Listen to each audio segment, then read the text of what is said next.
ባለፉት 9 ዓመታትና አሁን ያለው አስተዳደር ስራ ከጀመረ ጀምሮ ባለው እንቅስቃሴ የተገኙ የዲፕሎማሲ ውጤቶችን ዛሬ በነበረው ግምገማ አብሮ ጠቅለል አድርጎ ለማየት እድል አግኝተናል። በእነዚህ ጊዜያት ውስጥ በጣም ተጠቃሽ የሆኑ የተለያዩ የዲፕሎማሲ ስኬቶች አሉ።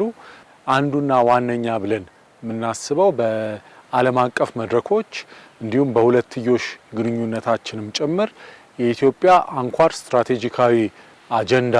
የሆነው የባህር በር ጉዳይ ትልቅ መነጋገሪያ ጉዳይ የሆነ መምጣቱ፣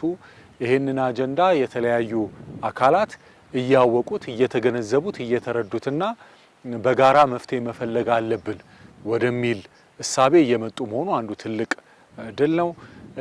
ሌላው የታላቁ ህዳሴ ግድብ ስኬታማ በሆነ መንገድ ግንባታው አልቆ ውሃ ሙሌቱ አልቆ ሙሉ ለሙሉ ወደ ስራ መግባቱ ይሄ እንዳይሆን ለማድረግ የነበሩ የተለያዩ የዲፕሎማሲ ጫናዎችን መቋቋም ችለን በስኬት ወደዚያ መግባታችን ሌላው የዲፕሎማሲ ስኬት ነው። እንዲሁም ኢትዮጵያ የብሪክስ ፕላስ አባል ሀገር ሆና ሙሉ አባል ሆና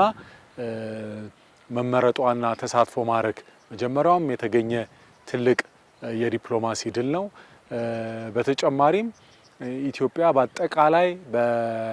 ለኢንቨስትመንት፣ ለኢኮኖሚ አጋርነት እና ለትብብር ተፈላጊ ሀገር እየሆነች መምጣቷ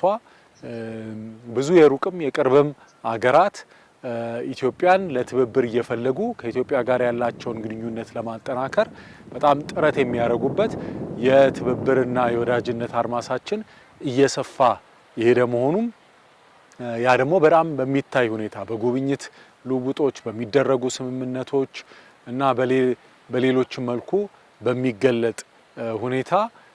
ትብብራችን የወዳጅነት አድማሳችን እየሰፋ መሄዱም ይህም እንደ አንድ ስኬት የሚታይ ነው። በባለ ብዙ ወገን የዲፕሎማሲና ግንኙነትም የኢትዮጵያን ተጽዕኖ የሚጨምሩ የተለያዩ ስኬቶች፣ ድሎች መገኘታቸው ወሳኝ በሆኑ የዓለም አቀፍ ተቋማት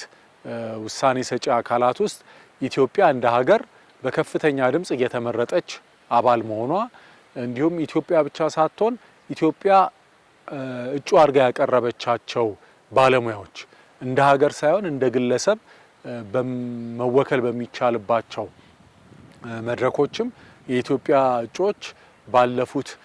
9 ወራት ለምሳሌ ስንመለከት ከፍተኛ ድምጽ እያገኙ በአፍሪካ ደረጃም በዓለም አቀፍ ደረጃም እየተመረጡ መምጣታቸው ይሄ የኢትዮጵያ ተጽዕኖ እያደገ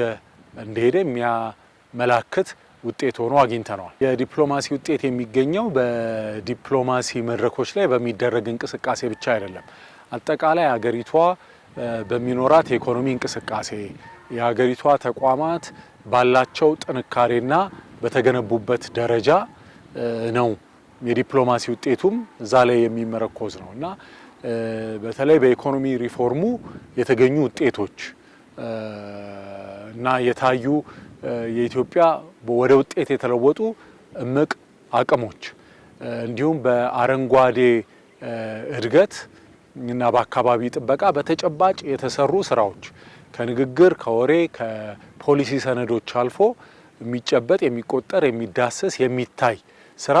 በብዙ መልኩ መሰራቱ እንደ አረንጓዴ አሻራን እንደ ተምሳሌት መቁጠር እንችላለን። ከዛም የታዳሽ ኃይሎች ላይ የምናደርገው ኢንቨስትመንት በከተማ ልማት በገጠር ልማት የሚደረጉ እንቅስቃሴዎች ሁሉ እነዚህ ሁሉ ተደምረው እና የሚመጣው የኢኮኖሚ እድገት ሌሎች ሀገራት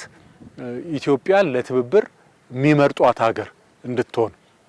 በዚች ሀገር ላይ ኢንቨስት ብናደርግ የኢኮኖሚ እድገቱ ተጠቃሚ እንሆናለን ብለው እንዲያስቡ እንዲሁም ኢትዮጵያ ከምትሄድበት መንገድ ልንማር እንችላለን፣ ልምድ ልንቀስም እንችላለን ብለው እንዲያስቡ አድርጓቸዋል። ስለዚህ በኢኮኖሚው መስክ በተቋም ግንባታ በአካባቢ ጥበቃ የተደረጉ እንቅስቃሴዎች ሁሉ አንድ ላይ ሆነው ለኢትዮጵያ የዲፕሎማሲ ስኬትና ውጤት ከፍተኛ አስተዋጽኦ አበርክተዋል።